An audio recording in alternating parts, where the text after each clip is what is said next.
Hello, friends. Welcome to episode 29 of the Launch Sequence podcast. I'm your host, Keenan. I'm not in my tomato form right now, but you can also call me Space Tomato if you like. And with me, I have BlackMaze, a avid racer and a newcomer to Star Citizen this year. How you doing, man?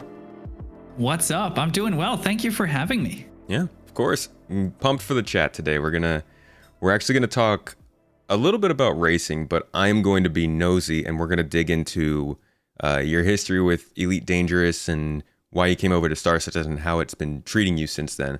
But first, I kind of want to hear about games outside of Star Citizen. What are you playing? I got a very important question for you, though. Okay. Is it Space Tomato or Space Tomato? Well, I like to leave it up to the person. You know, everybody's a little different. There is That's a right way, answer. but I'll let people figure that out. Now, is it Mr. Space or Mr. Tomato? Oh, definitely Mr. Tomato.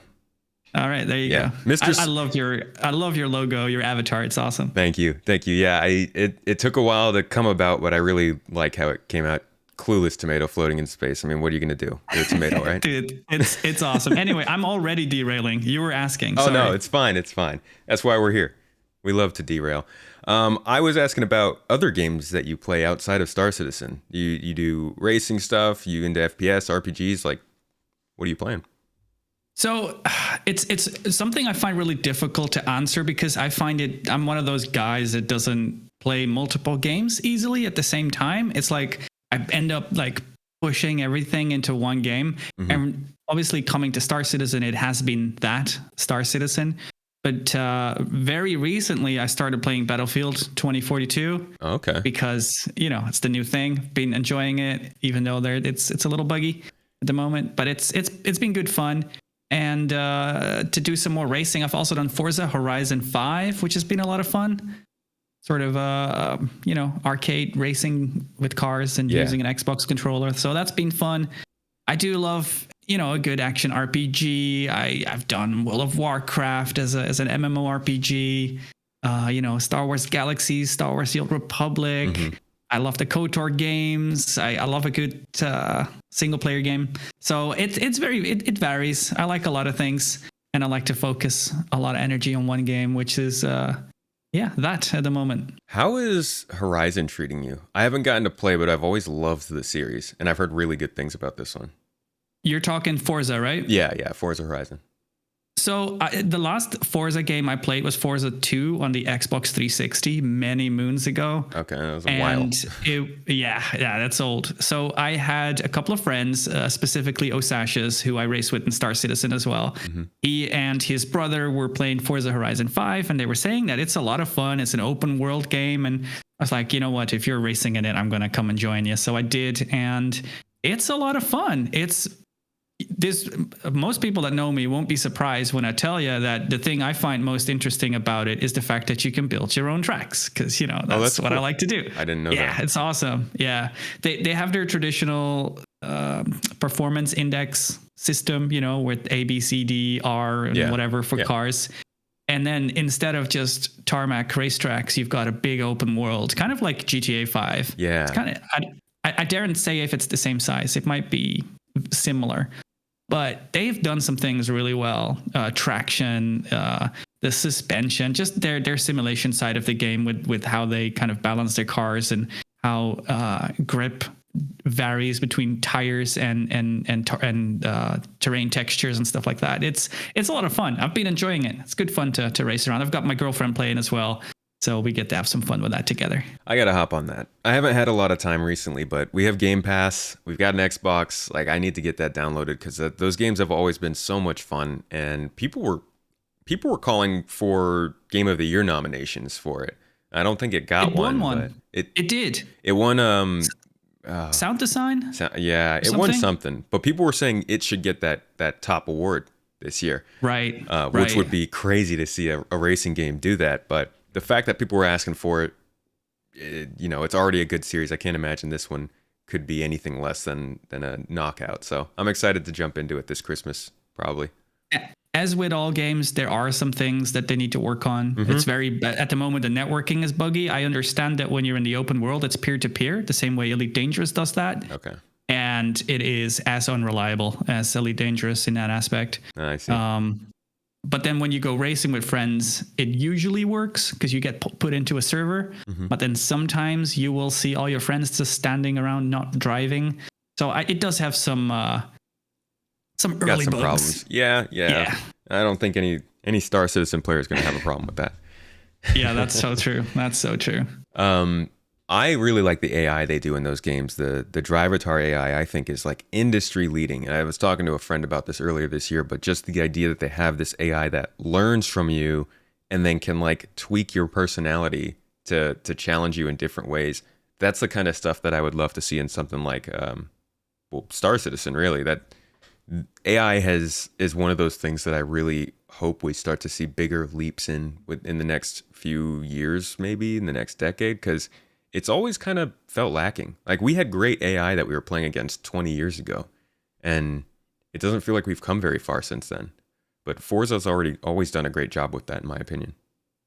So to respond first to the first part of that question, because it's interesting that you mentioned the Drivatar bit, because I haven't put a lot of thought into it, but I did mention like, dude, the AI in this game is really good. You know, in most racing games, like take Gran Turismo or whatever, the AI, they drive on a rails and they just follow their trajectory. And they don't kind of account for where you are or what you're doing or whether you're, trying to outbrake them or whatever. Yeah. And I noticed in Forza that it is actually very responsive, like to what you're doing. If you're taking the inside line, it will stay wide and stuff like that. So that did very much impress me. And to your second part, so when I started playing Star Citizen, that was 3.13. I guess apart from the FPS AI, I've never experienced space AI in Star Citizen. And that's something we used to have, right? There used to be ships flying around. Yeah. You don't experience AI ships? Or you mean outside of missions? Yes, outside of missions, of course. Yes. Okay. Yeah, absolutely. So, excuse me, of course, not talking about bounty hunting or something like that, where, of course, there are other ships, but just, in the open world, if you will, other ships flying about, doing their business. We don't have that yet, but we did have that, didn't we? I don't believe so, unless I'm drawing a weird blank right now. I feel like I've heard people saying there were like ships flying around stations, docking and undocking, but I don't know, maybe I'm talking to the wrong people. Usually they're just players. I mean, maybe they were very bad player pilots. I don't know. Well, anyway, so I hear what you're saying. Definitely, if we can get cool AI like that as well in Star Citizen, that would be awesome. And of course, for combat as well, that would be super cool. Yeah. I mean, I will take the most basic fly from quantum travel to station AI right now. Like you're saying, to have some ships flying around. Hopefully that's not too far away with some of the optimizations we're seeing. But since we're on the topic already, why don't we jump a little bit into the space games? First, though, let's start with Elite Dangerous. So when and how did you get into Elite? Right. So I have been playing Elite Dangerous since the start. Not the actual start, but like a month after. Okay. And this was Elite in its very bare bones state, of course, with very little things to do. And over time, the game progressed. We got horizons and, we would be able to go down to planets. And I had so much fun with that. And just looking forward. Yeah. Can I ask a quick question? There was an update when I used to play the game. This was probably 2016, 2017 time. I think Horizons was around that time, right? Wasn't it right before then? Yeah, I know Horizons dropped in 2016. I don't know when. Yeah. I think there was another update shortly after that, and it was focused on people, and it had some name like I don't remember what it was called, but it was focused on like they were bringing in a group of people into the game that was going to make a big difference. I don't remember. Do you recall an update like that? Yeah, sure. So are you talking about the engineers update where you would be able to go to these contacts? I don't remember if it was. I know the engineers came in around that time. I don't remember if that was it, but regardless, that was a segue. Continue. So for me, actually, it kind of leads into my experience with Elite, because I had so much fun with Horizons, and I kind of really wanted them to expand Horizons.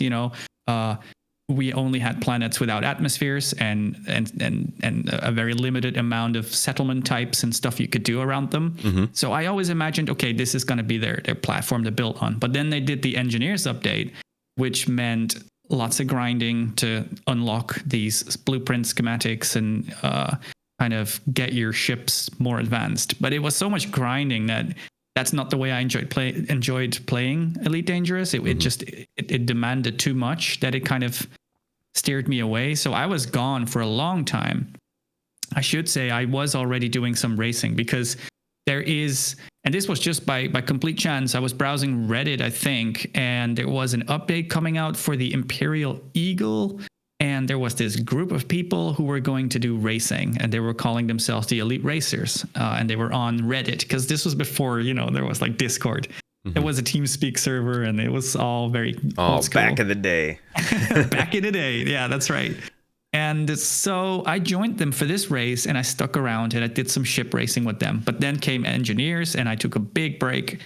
And then I came back. I don't even remember when. I want to say a year and a half ago. And I started actually hosting my own races.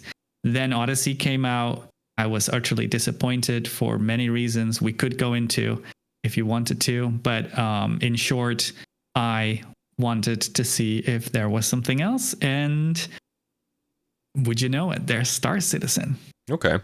So during the time that you were playing, before you ran into the guys with the Elite Racers, what were you generally doing in the game? Like, what was it that drew you into the game to play? Was it mining or just flying around, or what exactly were you doing during that time?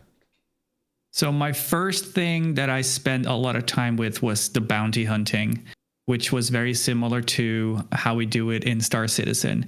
The only thing is you don't accept a mission, but you just go out into like a zone where there's lots of lots of NPCs, and you scan them and you see if they have bounties, and then you go and kill them. Right. And that was the thing I did first. And then I had this period that I would always come back to mining, because it was this people call it really monotonous and like really boring, and I actually really enjoyed it specifically for that reason. Like, I'd put music on and I'd just be like spending like 3 or 4 hours just mining away in the evening. It's like mindless, like just relaxing. Yeah. So it's like spending time out in the black. And I would really imagine that I had this whole ship behind me with my, my ship interior that isn't a thing in Elite, where you could just, I had my home with me. I was just mining away in my RV, if you will. Yeah. And it was that and racing, I guess. I just loved exploring the worlds. You obviously have 1-to-1 scale worlds in Elite Dangerous, and they had their Stellar Forge, which spit out all the different planets, and it was just cool to go and see what you could find, even in the civilized bubble, not even out into the black, but just finding different worlds and seeing all the things that you could find to drive around on with their SRV Scarab or fly through canyons, stuff like that. So it was a combination of exploration, mining, and just combat to kind of, have some fun with that. The whole grouping, just a little bit of everything, living in space. For sure, yeah. Okay. This for me, it started way back. Star Wars Galaxies, that they came out with the Jump to Lightspeed DLC. I'm not sure if you're familiar with that. No, I didn't really follow Star Wars Galaxies that much. So I was I was young. I don't know. Was I like 14 or 15, I think, when I was playing Star Wars Galaxies? Because this is already way back. I'm 33. And so I was playing that. And then they came out with Jump to Lightspeed, which meant space gameplay. Right. But the cool thing was they literally, and this is, I don't know what year it was, but it was a long time ago. And they had ship interiors. So you could literally get out of your pilot seat and you could walk inside of your ship, and you could have your friends on board with you, and they could be repairing modules while you're doing combat and stuff like that. And it kind of triggered in me the, oh my God, I want to live in space. I want to have my own home in space. And this is so cheesy, and I've told this story before, so I'm no longer embarrassed by it. But I would imagine back then that, like, when it was time to go to bed, I would log out. I still lived at home with my parents. I would log out of my ship, and I would go to bed imagining that my room was like my ship. It's very cheesy. Dude, that is not cheesy at all. I bet people do that all the time.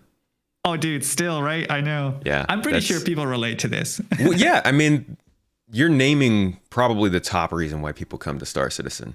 And that probably, I think, I like the way that leads into the next question, which was, did you hear during all of this time, did you ever hear about Star Citizen? So I knew of Star Citizen and Elite at the same time. You know, I knew of the two projects. And I was always excited for Star Citizen. I've never been on the, you know how there's two camps, right? Everybody talks about it. You've got people that are playing Elite Dangerous that don't like Star Citizen, and I'm sure it's vice versa. I've never been like that. I've always been interested in both. But for me, it was always like, okay, Star Citizen is this project that is so, you know, it's under development. I'm not interested in walking around in a hangar with ships that can't fly and stuff like that. So I'll look at it from a distance. My brother was very excited for it. And in the meantime, I'm playing Elite. But Elite was always that game where you didn't have ship interiors. And, you know, it was always that thing where I wanted more than it would give. Okay. So Star Citizen was kind of that sort of, it never proved itself, really. It never put itself in a position where it could show that it was doing any of the stuff that was going on in that time. I think it was, yeah, for sure. I think back when I was playing Elite, Star Citizen wasn't doing it yet. You know, it was all, you know, I'm not 100% on the development speed of Star Citizen before I started playing, because I didn't look at it that closely. But I just know that when Odyssey came out, this is Elite Dangerous Odyssey, I would be able to walk on the settlement around my ship. And I would be like, dude, how did they not do ship interiors? Like, it's cool being able to walk around the settlement, but I want to be in my ship. And again, it was my buddy Osashis who was looking at Star Citizen a little closer than myself. He'd already pledged and he was flying around in it. And he was saying like, dude, it's actually starting to turn into a game now. You know, you can actually be in this persistent universe and there is gameplay out there. And he showed me a few things and I looked at some videos and I was like, you know what, maybe I should give this a try. Yeah. It's to be honest, it's been, I think a lot of people would actually say they haven't noticed much change in the last like 2 years. There have been some pretty significant changes, but the gameplay's been there for a decent amount of time now. I'd say like the last 2 years or so have been the time in which you could come in and spend a few hours in game and get something out of it. I think really in the last year and a half or so, it's gotten so much more visibility, especially with like you're saying, Elite Dangerous, the Odyssey release kind of having people a little salty. For sure. I think it's interesting that you mentioned that you feel like Star Citizen has had the same sort of gameplay elements for quite a while already. Because then it makes me question as well, like, why did I never look at it closer before? I find that hard to answer. I'm not sure. I guess I was content with Elite and at the same time hopeful for Odyssey. And only when that didn't deliver what I was expecting did I start looking elsewhere. I guess it was, yeah. Because, yeah, there were a lot of times last year. I remember specifically this day where like 3 separate people in 3 different situations, at least they didn't all say the same thing on the same day, but I saw the comment in all these places saying that Elite Odyssey was going to kill Star Citizen. And so I think a lot of people were kind of at this point where they were sitting and waiting and seeing, is this actually like, are the games going to reach parity here where I can now say, I don't ever need to pay attention to Star Citizen, or should I give it a try? And it seems like a lot of people after that were a little more open to branching out. Yeah, I feel you. I think both games are doing something different. Yeah. It's not the same. Star Citizen is going, balls deep. It's going so deep. Sorry, go ahead. Go ahead. I think Elite Dangerous is doing a lot of cool things, but it is still relatively limited in what you can do. It's always that interesting topic of it's got this massive universe with all the randomly proc gen stuff, but you're seeing the same thing everywhere. And that's the cool thing. I think something I misjudged coming to Star Citizen is I was like, dude, it's going to feel so small because for now there's only one star system. Yeah, Elite's way bigger. But it isn't though, because there's more in one star system than there are in 10 in Elite, right? Because you've got all this handcrafted stuff. And there's just more to do in a smaller space, which makes the smaller space feel larger. It's kind of all like, relative to, yeah. yeah, it's kind of like if you went into an Assassin's Creed game, you wouldn't say, "Oh, there's nothing in this game. Look at how small the area is." It's about what they use that space for. So that's a Hell good yeah. point. And it's funny too because a lot of people already talk about how empty it is. Now, obviously, I don't think either of us are sitting here saying this is a complete content in the system, but I think you do have a good point that many people focus on. I don't know if you've heard about it, but this original statement of 100 systems and how that's going to be part of the game, and that is a very, very strong sticking point for a lot of people when they look at this game because they say we're never going to reach that. This game's never going to be that big. How am I ever going to get into exploration if everything is so small? And as you're saying, there's a lot of space in a single star system. They could do a lot with it. I definitely get the concern, right? Because for those that don't know, when I came to Star Citizen, I was so impressed by what I saw on many levels that I was like, oh my God, I need to share this with people. You're completely oblivious to what other people are already doing, completely oblivious to how there was already a lot of coverage on all these ships and all these planets. And I was like, okay, I just feel like sharing my own story. So I did this controversially titled video series called Why Play Elite. Yeah, and I saw that. it was genuinely my question, because my YouTube has always been kind of a Dear Diary thing where I'm just doing what I like to do. Yeah. I'm putting videos out about the thing that I'm passionate about at that point in time.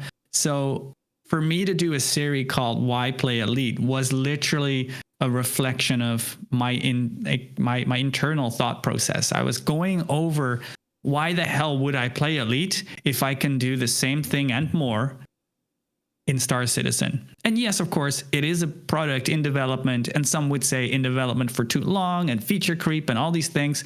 I know, I'm not oblivious or naive to all these things, but Star Citizen is able to give me a feeling that I've been chasing in Elite Dangerous. So I did this video series and I lost my point. I was going somewhere with this, but I don't remember. You make a good point. It's something that you were chasing. You originally talked about in Elite Dangerous how you wanted to be able to, as cheesy as it is, finish off your day and go to sleep in the bed in the ship. And that's it. That's something you can't do if you're playing as a spaceship.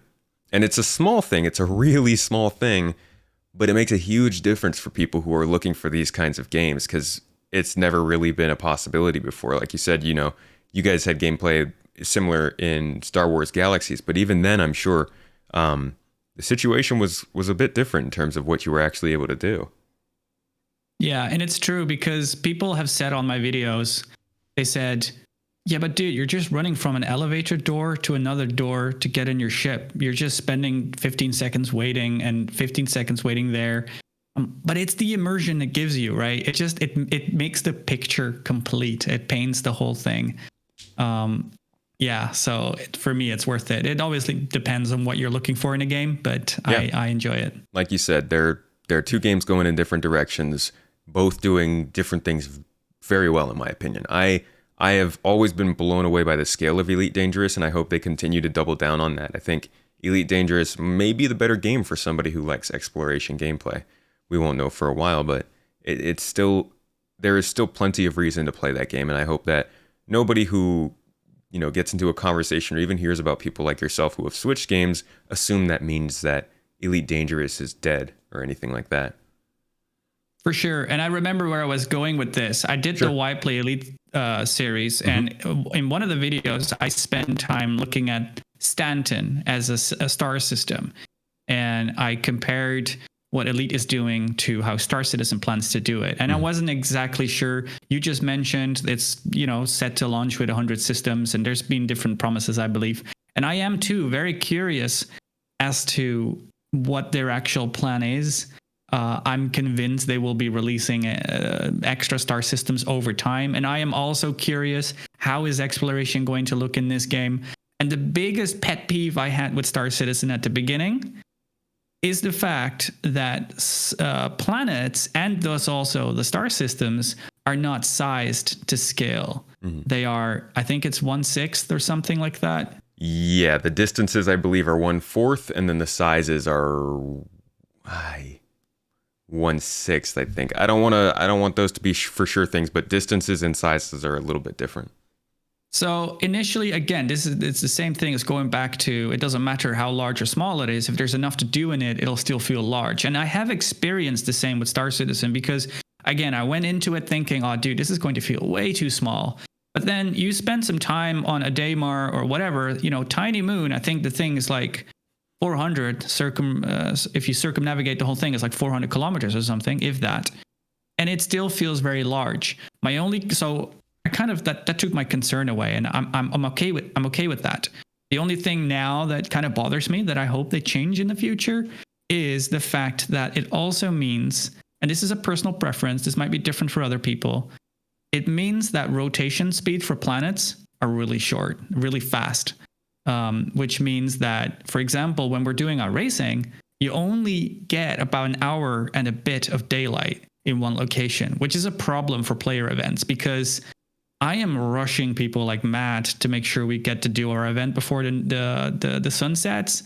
And that's a bit of a painful thing. I get it. It adds some dynamics to the game. Someone spending a little time in one location will be able to experience daylight and nighttime, which is great.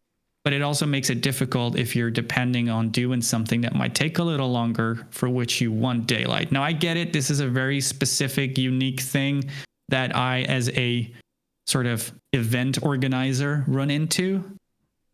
But it also kind of then, from a realism sort of standpoint, it kind of rubs me the wrong way. It's like days are just too short. I think it's a great point because I think it's less of a niche problem than you said because, well, I already run into that when I was filming different stuff, cinematics. I know people have problems with that with machinima. People who want to run missions during the nighttime who maybe are setting up the mission while it's still dark, but then suddenly the sun comes up and it's day. That is tough. But yeah, it's true. What if this actually opened up the possibility for us to now have planets and moons that had slower rotation speeds, which led to just naturally more popular places that people go for like races and stuff. Like maybe now there will be a planet that is, because it has such a slow rotation speed or it's so big, it's almost in an emergent fashion created that profile for itself. That could be kind of cool. Yeah, I love when that happens. And that happened in Elite Dangerous all the time. I even got to a point where I hosted championships. So this was like a championship that would span like half a year. There would be like 12 races. And I would specifically hunt locations or planets that were tidally locked to their sun to ensure that I could, for example, if I had like this really cool canyon that we would race through, that canyon was permanently lit by the sun because, again, the planet was tidally locked. That's pretty cool. Which meant that the same face was always facing the sun. And yeah, it would be cool to have the variety, as you mentioned. Some planets could rotate faster and some might rotate a little slower. A moon, obviously, because I'm talking about tidally locked planets, but that means that the planet has to orbit the sun.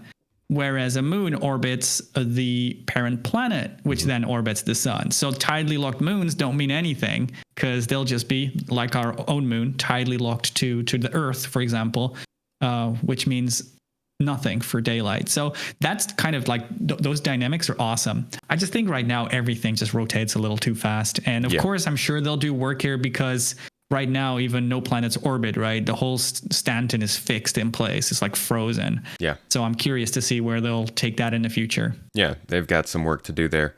I'm going to answer two of the things that you brought up earlier, and then I'm going to ask you a little bit about how your opinions of Star Citizen and the experience overall has changed or treated you in the last 6 months since you joined. So first, to go back to what you had said before, the 100 system thing. This was a statement they had made when the game was first announced. When I don't know if you've heard about the big shift. That came with Planet Tech? Yes. Okay, yeah. So back then, before they knew that they were going to do Planet Tech, they had this idea of doing 100 star systems. Already pretty crazy, honestly. I don't think they would have been able to do it anyways, but they wanted to do star systems that were essentially, think Mass Effect. You've played Mass Effect, right? Sure, absolutely. Yeah. So like, I think it's I Mass like how you Effect. just assumed that. But yeah. I mean, there's a pretty big cross section of Star Citizen and Mass Effect fans. Yes, dude, I've played those games. I honestly, I must have played them all 10 times at least. Yeah, that they're worth it. Great games. Even Andromeda is worth playing. It might not be the best Mass Oh, I Effect, loved but it. it's fun. I loved Andromeda. I loved the whole exploration aspect and like building up the planets. Anyway, I'm derailing. But let's take that into account. In Andromeda or Mass Effect 2, I think it is, where you actually navigate your ship around the system, but when you get to a planet, just a cutscene, and then boom, you're on the landing zone. So that's kind of what they wanted to do at first. And they actually had a couple concept videos of this already happening. And then they discovered Planet Tech. They were like, okay, we're gonna completely change what we're doing with the game. Are you guys down for this? And like a certain amount of the community said no, most of the community said yes. So the scope massively expanded, and planets were never the same. I think that was really the point at which they should have come out and said, we are not doing 100 systems like this. It's not going to happen, because they've now been in this situation where that's maybe they have, honestly. I don't actually know. But they've gotten into this. They have. Yeah. So they've gotten into this situation where I think most people who see what they're doing, looking at the planets and the systems and the work they're putting into it, realize that launching with 100 systems would make no sense at all. And so at this point, while they haven't put out a goal, I think that 100 systems is what they eventually aim to do. You know, whether that be 10 years from now, 15, 20 years, however long the game lasts, I think they could do that. But for launch, I think most people, and myself included, are assuming that they're aiming for maybe 5, possibly a few more systems. And then just kind of, you know, drop them in patches, whether that be every quarter or every quarter or whatever it is. So that's kind of where the 100 systems things came from. The exploration aspect of the game, I mean, if you don't mind, I'll give you my 2 cents on what I think of exploration in this game so far. Yeah, dude. And I just want to say, I think you do a really good job putting it in perspective, because I'm learning things as you're mentioning this. I did not know I understood the shift, like you mentioned it, and I thought it was really cool that they've done this. And thinking about it now, I can see how they might change that goal of how many systems there will be. They should have said something when they first shifted directions. But yeah, it's essentially just way more work for a system now than it ever would have been. But for exploration, I always consider it to be more of your resource acquisition, or at least resource like location. You know, you're exploring a system to find derelict ships that have been crashed and burned from the inside out or whatever. Maybe have an alien on board, I don't know. You're looking for the space station that is derelict, yet there's a pirate squad camping in there. You're looking for the mining field that has a ton of quantanium, but maybe it's at the bottom of a fissure that has a huge volcano next to it. I don't know. Just naming like very unique kind of situations that they can take the tools they're making, like derelict ships, like caves, like outposts, like stations, and then allowing explorers to find those things so that they can save that data and send it on to their salvagers, miners, security, whoever wants it. I also think there's going to be like the big things, you know, maybe jump point mapping and stuff like that. But I think that the idea that people have for exploration in Star Citizen may be a little bit more grand in scale than what they're going to be able to do with this game. That's just my opinion. I don't know if that's how it's going to be, but I do think that looking for resources will be a big part of it. Yeah, you shine a really interesting light on this. I've always wondered the same in terms of, because the only comparison I can make is Elite Dangerous, and how that's, you know, very grand in terms of you're going light years, hundreds, thousands of light years to the other side of the galaxy to see what planets you can find, scan them. And in a way that is also limited, where, you know, another system might have a different set of planets and facts, but you're doing the same thing over and over again. Mm-hmm. But it is like large, it's massive. And so to bring that back to Star Citizen scales, what does that look like? I think you paint a really interesting picture. I can very well imagine that you are very right. What I hope they do is they get real specific with the different things we can find. I mean, they can't spend too much time on it, but I really do hope that they create these amazing set pieces that we can find. The problem is we're talking about CIG here. I mean, honestly, my friend Osasha says the same thing every time as well. Whenever we're discussing a feature, whatever it is, and we're wondering how wide and how deep is it going to be, and the answer is always the same. We're talking CIG. Of course, it'll be massive. Yeah.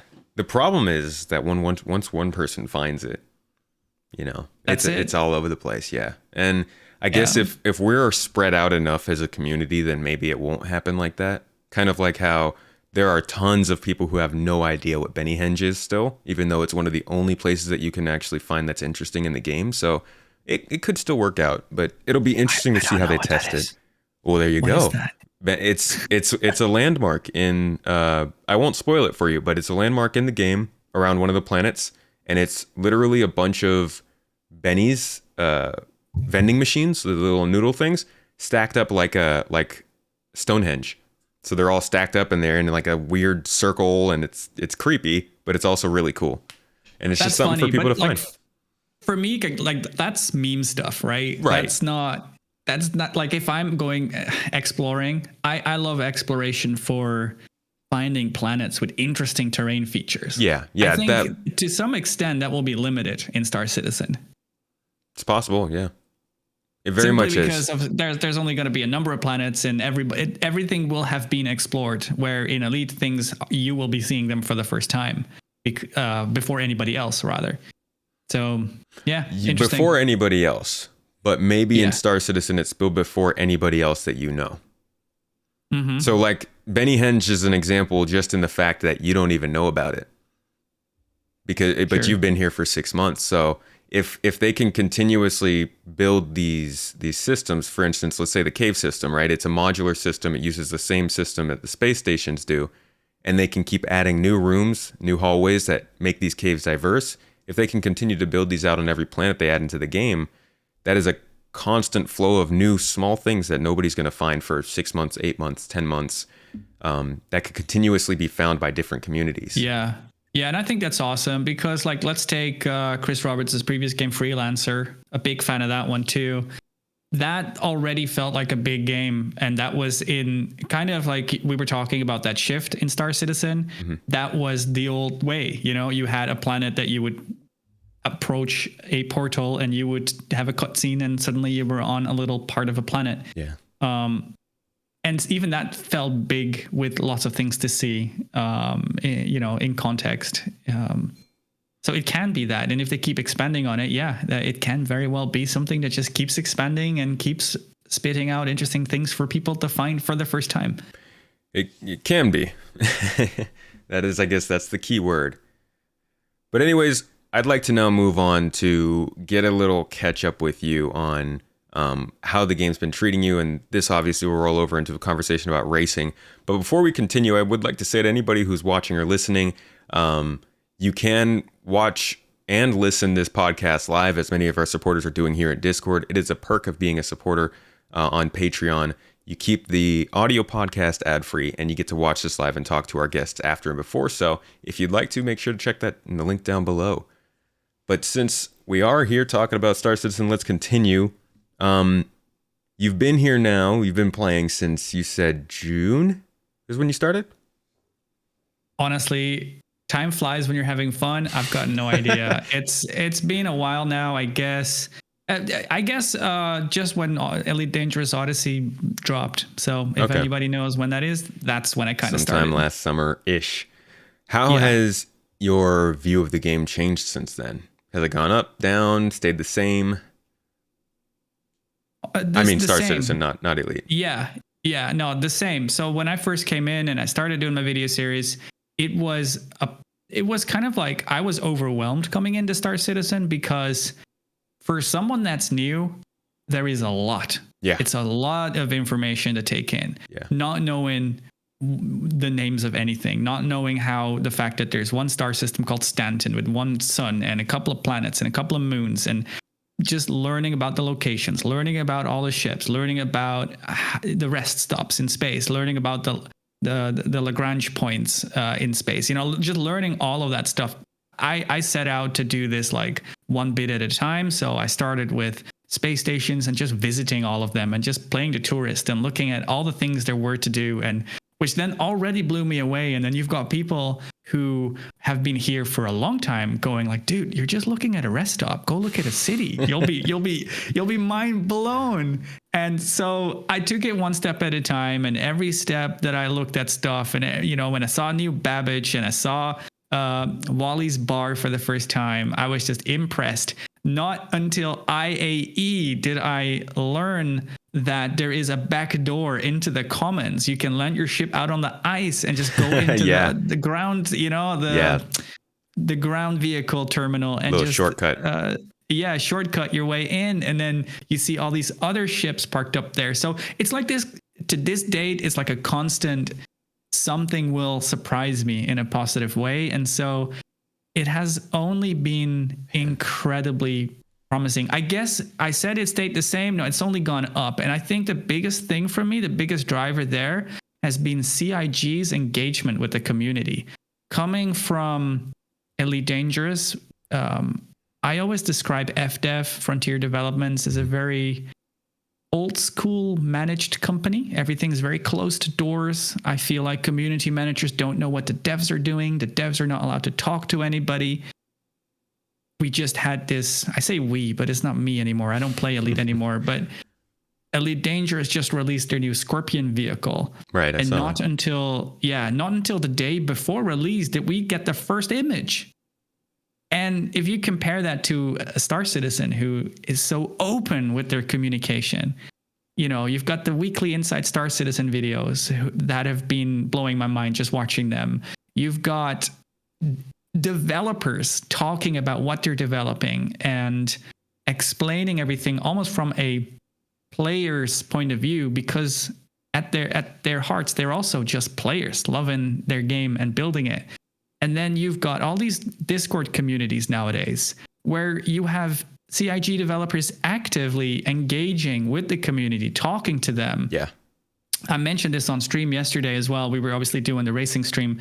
You have communities like Legacy Fleet who do so much, what do you call this? They do all the stuff.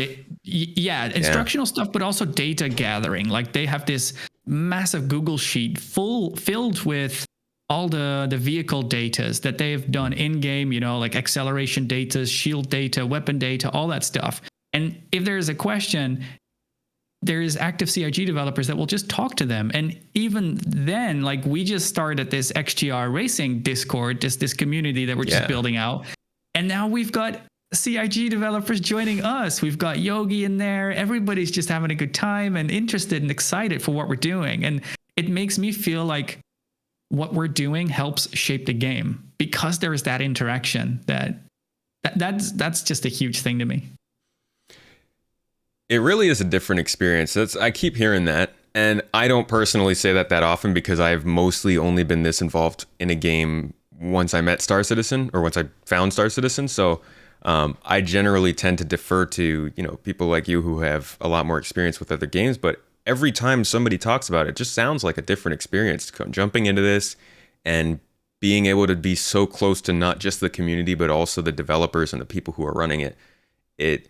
You know, there are problems here and there. Obviously, there are breakdowns in communication sometimes. It's inevitable. It happens. It makes all of us annoyed. But the fact that we have developers from the company who actually hop into this podcast and listen live, or like you said, go into Discord servers and enjoy events with people is huge. It's crazy big. If I had known, like I remember back in the Halo 3 days when you would be playing the game and you would run into a 343 labeled, or sorry, a Bungie labeled name and you lose it because you're like, oh my gosh, somebody from Bungie is actually playing with us. But you wouldn't talk to them. You wouldn't party up with them, nothing like that. And now you can just like chill in a Discord room with these people and talk about the game they're making. It's nuts. Yeah, it's awesome.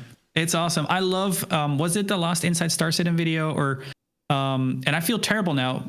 What's his name again? His name is slipping from my mind. The community guy no, he's doing, Jared. Sorry. Yeah, Jared. So Jared is doing, like he mentioned how everybody that was speaking with him about, it was one of the streams that did. And they were talking, oh God, I don't remember. Excuse me. I'm all over the place. Fine. So it was just really cool to see Jared mention, like, we're all here just talking from our personal opinion. Like I can tell you that I hate the Carrack. I'm not taking a standpoint as the company. I'm just one guy who is permitted to speak his own mind, and I might say something that my company doesn't agree with. It doesn't matter. I'm speaking to you from my point of view, and everybody here talking to you, audience, is free to say whatever they want. And that's just wonderful when people don't have to feel so limited in what they can say. And it just makes everything so much more modern age, dude. Like things have changed. They do. Yeah, they definitely. I really enjoy when they treat us like adults. When they tell us some bad news straight up front, and we can tell, like, all right, like, I get that you guys are really trying hard to be transparent here. There was a time earlier this year, I think, people always used to say, oh, CIG always waits until after the sale to give bad news. Oh, CIG always gives the good news and then puts a sale up and then bad news. But I think it was earlier this year when they had some bad news and they gave it to us right before a sale. And, that could be them trying to make it look like they're not doing that, whatever. As like, you can go as deep as you want. I respected that they made the effort to actually try and deliver that bad news in a timely manner. And I appreciate that. Like you said, they can also give some opinions and be a little more open about how they're feeling about things, at least on a personal level. That's interesting. For me, it's like, I don't know Star Citizen and CIG long enough to have an opinion like further back than, these couple of months, these 6 months or whatever. Yeah. But it's like the contrast. So you'll have to stop me if I'm ranting. Mm-mm. But so when Odyssey was in alpha, it was the first time that I got really engaged in providing feedback and sharing my opinion because things were going really bad and I was worried. The thing is, when Odyssey was announced, I was like, okay, you know what? I'm going next level. I'm going to buy Virpil joysticks, dual stick. I'm going to buy a Reverb G2 VR headset and I'm going to live in the universe. Like I wanted to go next level. And then obviously it released in alpha, and then beyond alpha, it went straight into release, which everybody was very confused about. And there were 100 million problems. And I tried to share constructively my concerns. And I genuinely mean it when I was open-minded. I had, prior to all of Odyssey, I had lots of contact with the community managers because we would do events together on their live streams. And we had a great relationship. Yeah. And it was service level, but there was interaction to make sure that we could come and join them and do fun stuff on stream. Mm-hmm. But then when, shit hit the fan, I started being a little more critical and saying like, dudes, you're ruining the game here. I'm really worried. And I would share feedback. I would make bug reports and kind of open people's eyes in terms of, guys, be careful. Look what they're doing. The planets look bad. The atmospheres look different. The handling of the vehicles have changed. Everything's going bad. It was always radio silence, and it was always very hush hush and limited information. And that's the big contrast with CIG again. I was even banned from their forums because I was too vocal. I've heard a little bit about that period of time. I've spoken to other people who are doing the same as you. In fact, we had one on our podcast who spoke a lot at length actually about these things, and it's honestly, it's a bummer to hear, and it's something that I've realized very recently, like in the last couple of weeks. And I was talking to a couple of the other creators here that covers Star Citizen regularly, that we do need to be the ones who are ready to start to say that kind of stuff about Star Citizen if that stuff does happen. And I really do think that they are going to be willing to meet us on those points, not shut us out, not shut us down. And I expect that from them because that's what they've shown in the past. I've got proof of that even, which is amazing. And I definitely don't want to, sit on the high horse because this is not it's not because of me, but I did a video on, the ship handling and what I think is wrong with it and the things. No, so this was before VTOL. Oh, okay. This was before the VTOL video. This was me raising a concern in terms of because I started playing in version 3.13, and then not short after that, we had the release of 3.14, which did a lot to change the thruster strengths of the ships. Mm-hmm. Some became stronger, some became weaker. And something that stood out to me immediately was how incredibly strong the strafe up had become. So they obviously did this in mind having combat. They wanted to try and keep people tighter together. If you have stronger vertical thrusters, you don't drift as much when you are. It helps avoiding that joust that's always mentioned. Mm-hmm. And I raised this and I said, this feels weird. It makes sense because it's a really difficult thing to balance. If you perform with the thrusters, you get what happens in Elite. You get very drifty ships, very heavy drifty ships. But if you overdo it, then suddenly ships feel like a toy. Yeah. And not a week after, we had Yogi Klot in ISC explaining about the magic they've done to the vertical thrusters and how they want to tone that down in the future and balance things so that they work more naturally. And again, that's not a response to my video. Absolutely not. But it is just really cool to see that when things like that are subject matter that is living and that's what people are talking about, it gets addressed eventually and it gets featured in an ISC. That's just brilliant. Yeah. People will say that they don't listen, and sometimes, they definitely stay quiet on topics, I imagine, because they just have nothing to say on it, but they're always around, like we were saying earlier. They're on Reddit, they're on Spectrum, they're on Discord, they're listening to what people are talking about. They've got their finger on the pulse. No doubt about that. If they don't talk about something, it's because they've chosen not to talk about it. It's not because they don't know it's a problem. I think that's one of the big things that you'll see a lot of suggestions that people make for the game. They're like, well, maybe we should have this because that makes more sense. Pretty good chance that CIG is looking at it. And it's nice to see, when they acknowledge that kind of stuff, especially in ISC. But so since you've joined, it really sounds like a lot of what has grown your positive opinion here hasn't just been about the game or what the game has brought, but the community, the studio itself, and just the overall experience. Yeah, I think so. It's like Star Citizen is a heavily in development game, right? And things are so unfinished. So when I play the things that work and I enjoy them and I have questions or concerns for what might happen in the future, it really helps when you feel that you can trust what's happening. So yeah, it's both, isn't it? Like I play Star Citizen not so much for the FPS stuff, for example. For me, it's the flight experience. That's why I'm doing the flight experience video series on YouTube now, because I just want to explore everything that different ships have to offer. It's like people play Flight Simulator. I play Space Simulator, which is my Star Citizen. So, which has freaking interiors, and I can walk around and get out, and hopefully in the future do all my cargo unloading and loading manually. So that's going to be a lot of fun. Yeah.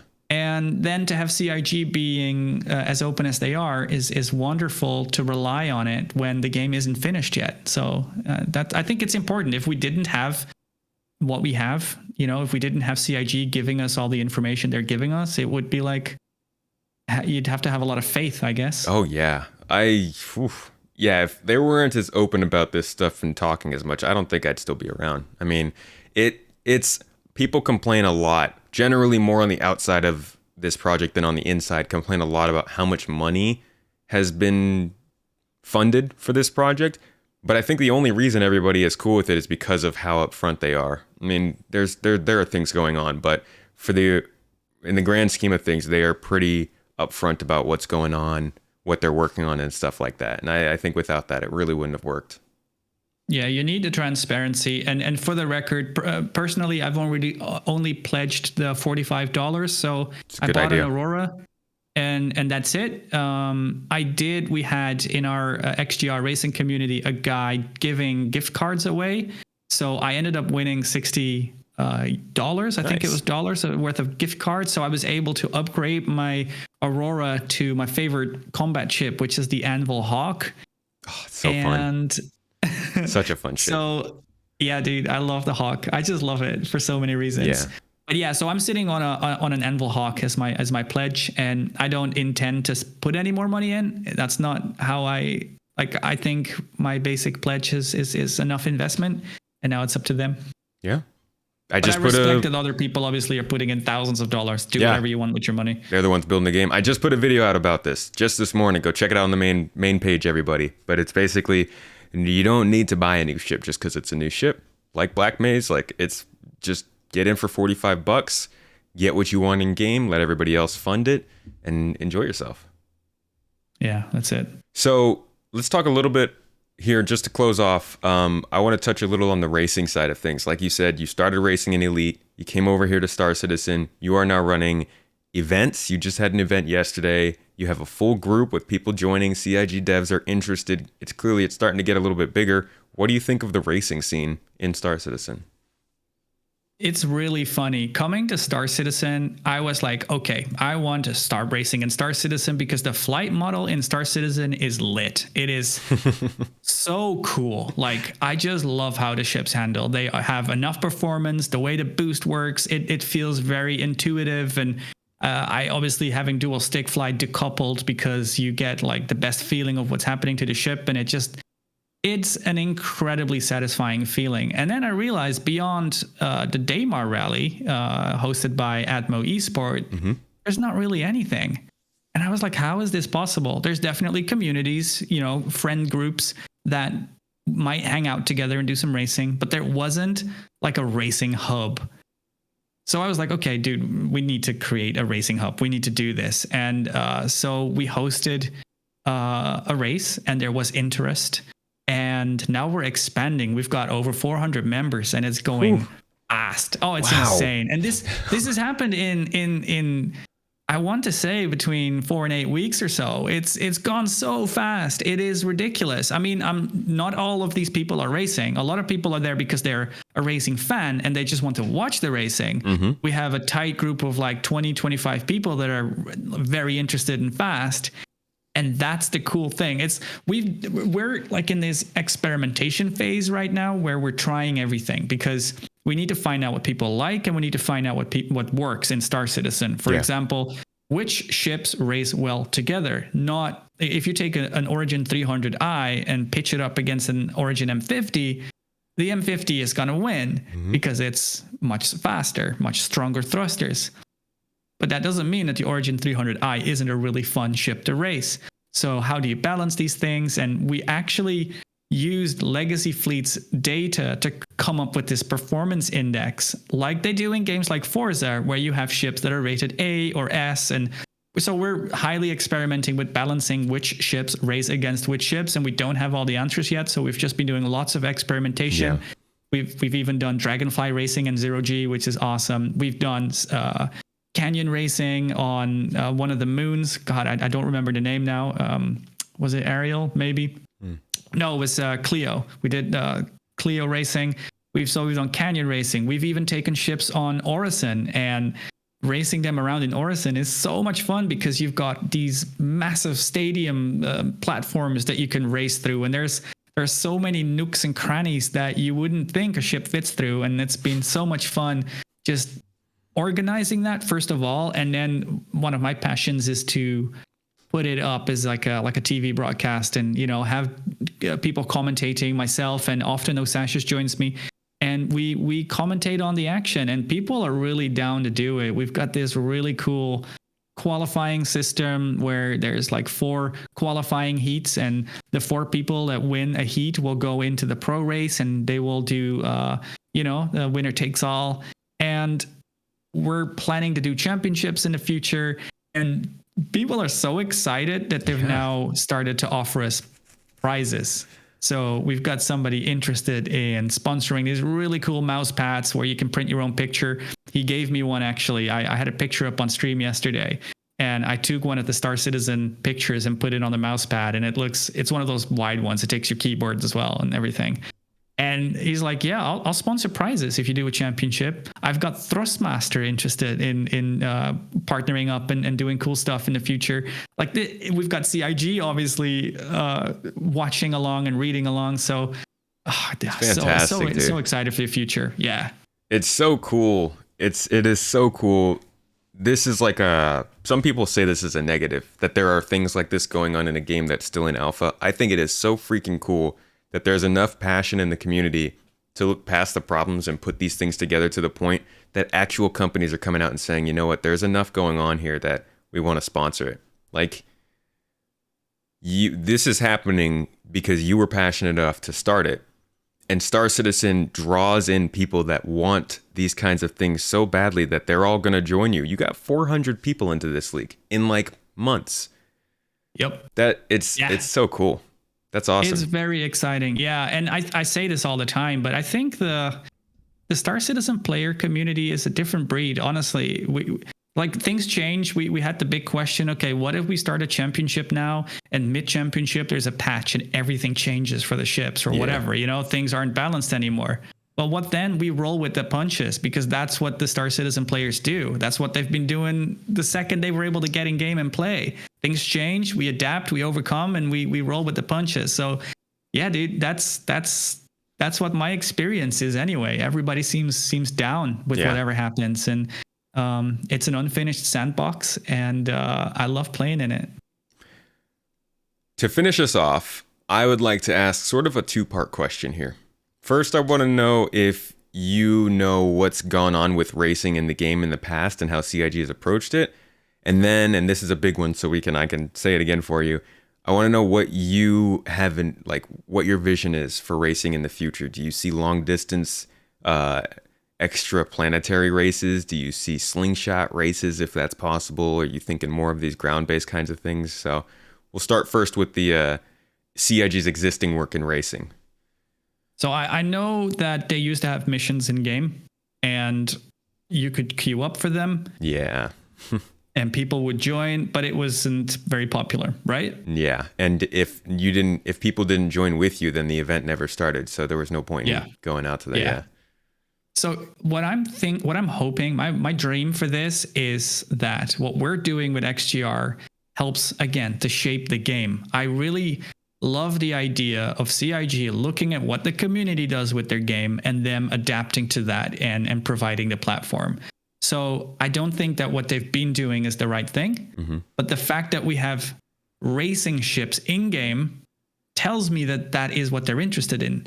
I understand that there is one guy on the vehicle experience team that used to be heavily into sim racing. So I rely on the fact that he knows what's up. He knows what we like. And then to have XGR, for example, and Atmo Esport with the Daymar Rally and that sort of stuff, doing this, I hope, drives and shapes the game. My wish for it, on CIG's side, I find it a really difficult one to answer. But that's because I'm very player community event driven. So it's like from that point of view, what I want, I'll just tell you what I want. Okay. I want more tools. I want more tools that will help me make it easier to race. So what I, for example, see in the persistent universe is this tool that is, for example, in your Mobiglass that allows you to create races the way that I make them in Forza Horizon 5. Okay. You have a starting gate, you have a checkpoint here, a checkpoint there, a checkpoint there. I can set the number of laps. I can click on start. I can click on stop. I can see with a UI element who is in first place and how many fuels someone has and all that relevant data that you might want for a race. And above all, to make this non-intrusive for people that aren't interested in this race, because obviously this would happen in the open world. These things could become like holograms. People say like you should be able to deploy gates, but gates can be collided with. And what happens if somebody who's not racing visits that area and suddenly there's a gate spawning in his way? That might be too intrusive. So for example, I would suggest have this Mobiglass tool that is for creating tracks and make them holograms. So only the people that assign or subscribe to the race or sign up to the race will see the holograms, can fly through the holograms, can trigger the holograms without any colliders being in the way to cause problems for anybody else. And I mean, if we go to Grim Hex, they've got these monitors already hanging up with, these broadcasting screens. If we could broadcast like these races and have people watching in game, oh my God, that would be the best stuff ever. That is the dream. I don't know if this kind of answered your question, but that's my vision for it. And again, just the fact that we're doing this and CIG is watching gets me very hopeful that they are listening. I love it, man. CIG, definitely hit this guy up if you want to talk about racing. I love that kind of spirit. The idea of, we don't know if they'll do it, but having some faith that they're watching what we're doing as players and they'll take that into account when they're building their stuff. Being a person who can set up a community to try and help guide the direction of racing in the game is really cool, dude. That's awesome. I can't wait to see where that goes for you. Thank you. Yeah, of course. Well, BlackMaze, we came up. We're about an hour, a little bit over at this point. I don't want to keep you too long. I think we had a really good talk, good checkup on, the status of, as some people like to call themselves, an Elite Dangerous refugee, but really just coming into the game for the first time this year and discovering a new space game. I really wanted to pick your brain about what you were thinking of it, and I'm glad we got to talk a little bit about racing too, because that stuff is very cool, and I'll have to follow up with you on that in the future. For everybody who's watching or listening, though, you want to go ahead and let them know how they can sign up for this racing league or how they can find you and the content you make? Yes, absolutely. First of all, thank you, Space, or Tomato, for having me anyway. I think it's really awesome that you invited me on, and I'm always happy to come and chat. To find me, well, just go to YouTube and type in BlackMaze. You'll find all my videos. And you could also type in Google XGR Discord if you are interested in racing. You're more than welcome to come and join us. You'll find the invite link, probably the first result, I think. And so that's XGR Discord. XGR stands for Extreme G Racing, by the way. Cool. And I will have those links down below for anything that you want to get into contact with BlackMaze for. Everything will be in the video notes or in the video description on YouTube. But I'd like to thank everybody for coming and watching. Thank you again for coming to episode 29 of the Launch Sequence podcast. And if you would like to get involved in this podcast or even watch it live here, you can join on Patreon and become a supporter. It helps a ton. It supports my family. It also helps me keep this podcast ad-free. And if you would like to get involved in any of the other things that have to do with Space Tomato, spacetomatogaming.com is the place to go, or you can find me on YouTube. But besides all that, guys, I'd like to thank you so much for being here. Thanks for watching. BlackMaze, thank you again for being a guest on this show, and I wish you the best, friend. Thank you.